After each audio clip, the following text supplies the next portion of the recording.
வணக்கம் அன்பு சொந்தங்களே. பொங்கல் வந்துட்டு பொங்கலுக்காக பார்த்திங்கன்னா இந்த அக்கா ஆப்பை ரெடி பண்ணிகிட்டு இருக்காப்புல. இந்த ஆப்பை காசு கொடுத்து வாங்குறதோட பழக்க வழக்கத்தில் கொண்டு அவங்க தெரிஞ்சவங்களுக்கு கொண்டு கொடுப்பாங்க. அவங்களுக்கு ஆப்பை ஜோடி வளர்ந்து கணக்கு இல்லாமல் அவங்க கொடுக்குறத கொடுப்பாங்க.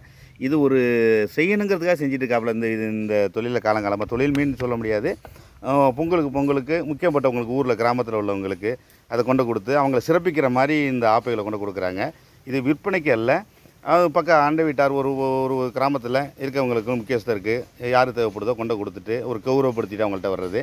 அவங்க ஆப்பைக்கு ஜோடி 100 200 இல்லாமல் ஒரு 500 1000 அவங்களால முடிஞ்ச அளவு இவங்களுக்கு ஒரு பரிசாக தான் இதை வழங்கிட்டு இருக்காங்க. அக்கா வணக்கம். சரி, இப்போ ஆப்பை செஞ்சிட்ருக்கீங்க. இப்போ எத்தனை ஆப்பை செஞ்சுருப்பீங்க? 100 ஜோடி செஞ்சுருக்கீங்க. அதாவது கிராமத்தில் முக்கியப்பட்டவங்களுக்கு கொண்டு அவங்களை கௌரவிக்கிற ஒரு பரிசு மாதிரி கொடுக்குறது. அது காலங்காலமாக இருக்கா? நீங்கள் எவ்வளோ நாளாக அதை பண்ணிக்கிட்டு இருக்கீங்க? நான் ஒரு 25 வருஷமாக. ஆனால் சின்ன பிள்ளைலாம் நீங்கள் பிறந்த இடத்துலலாம் தெரியாது. தெரியும், ஆனால் செய்ய மாட்டேன். கட்டி கொடுத்த இடத்துல தான் இப்போ செஞ்சுக்கிட்டு இருக்கீங்க. சரி. இப்போ எத்தனை ஆப்பை செஞ்சு முடிச்சிருப்பீங்க? 100 ஆப்பை 50 ஜோடி பண்ணியிருக்கீங்க. இன்னும் 50 ஜோடி பண்ணணும். ஆனால் ரொம்ப சிரமம் தானே.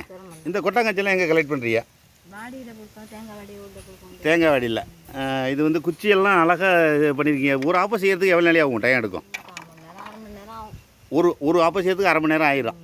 இது ஒரு மனம் சங்கடப்பட முடியாது. ஒரு சந்தோஷமாக பண்ணால் தான் இந்த ஆப்பை வரும். இது வரைக்கும் யாருக்கும் கொடுத்துட்டீங்களா? இனிமேல் தான் கொடுக்க ஆரம்பிக்கணுமா? சரி. அவங்களுக்கு கொடுத்தது போக எதுவும் மிச்சம் இருக்குமா? விற்கிறதுக்கு விற்பனைக்கு இருக்குமா? இருக்க வாய்ப்பு இல்லை.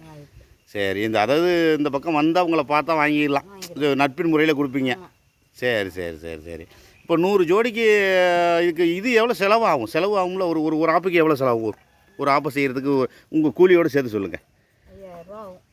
இல்லை, மொத்தத்துக்கு கேட்கல. ஒரு ஆப்பை இருக்குல்ல, ஒரு ஆப்பை இந்த ஒரு ஆப்பை செய்கிறதுக்கு உங்கள் மெனக்கெடு இந்த கொட்டாங்கச்சி இதெல்லாம் நல்ல குச்சியில் போட்டிருக்கீங்க. இது எவ்வளோ செலவாகும்? ஒரு ஆப்பைக்கு சிங்கிள் ஆப்பைக்கு எவ்வளோ செலவாகும்? 50 ரூபா உங்கள் கூலியோடு சேர்த்து. ஆனால் அதை நீங்கள் இது விற்பனைக்கு இல்லை, கௌரவமாக பரிசு கிராமத்தார்கள் கொண்டு கொடுத்து அவங்கள கௌரவிக்கிற மாதிரி பொங்கல் வாழ்த்து சொல்லிவிட்டு அவங்க கொடுக்குறத வாங்கிட்டு வருவீங்க. அவங்க இவர் தான் 100 தான் 200 தான் இல்லை, மனசு நல்ல மனசாக இருந்தால் 1000 கொடுப்பாங்க, 500 கொடுப்பாங்க, இல்லை 100 கொடுக்குறவங்களும் இருக்காங்க. ஓகே, ரொம்ப நன்றி. பொங்கல் வாழ்த்துக்கள். பார்த்துட்டு எல்லாருக்கும் பொங்கல் வாழ்த்து சொல்லிடுங்க. ஓகே.